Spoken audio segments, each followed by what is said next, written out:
بسم الله الرحمن الرحيم. الحمد لله والصلاة والسلام على رسول الله. السلام عليكم ورحمة الله وبركاته.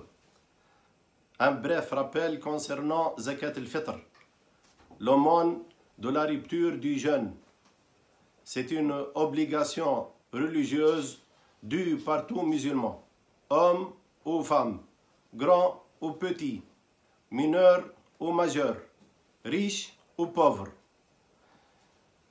Elle doit être versée avant la prière de la fête.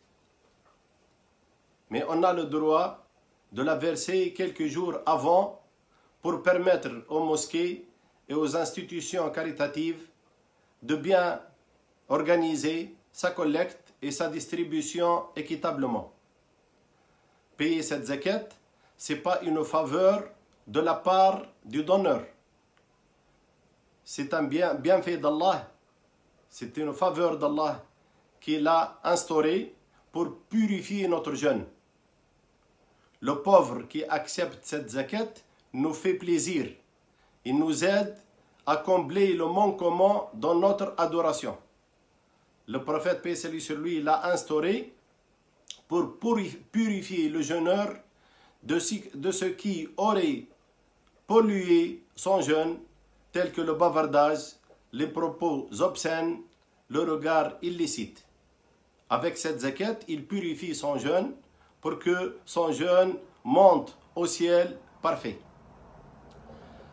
Aussi, parmi les objectifs de cette zakat, c'est d'enrichir les pauvres le jour de la fête, les rendre joyeux le jour de la joie.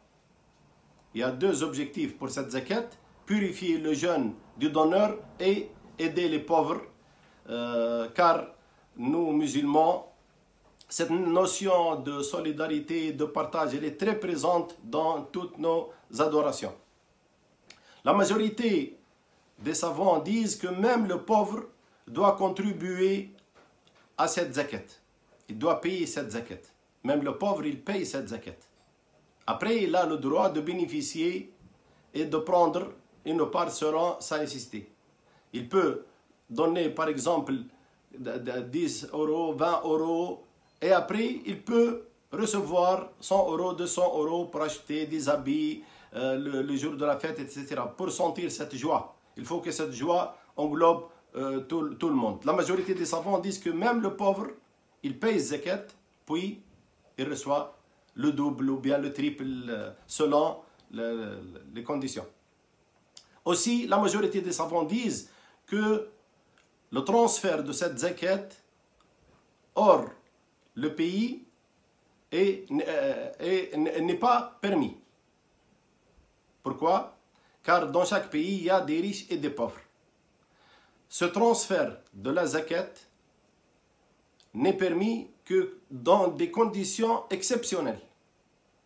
Si on a une fatwa donnée par des savants compétents pour aider d'autres pays qui passent par des circonstances difficiles, telles qu'une famine suite à une guerre, ou bien un tremblement de terre, ou bien une population colonisée, maltraitée, encerclée, assiégée comme les Palestiniens, ou bien les réfugiés syriens sur les frontières qui vivent dans la misère. À ce moment-là, c'est possible de donner aux associations caritatives la zakat al-fitr pour la transférer hors le pays dans lequel nous vivons. Mais ça, c'est l'exception.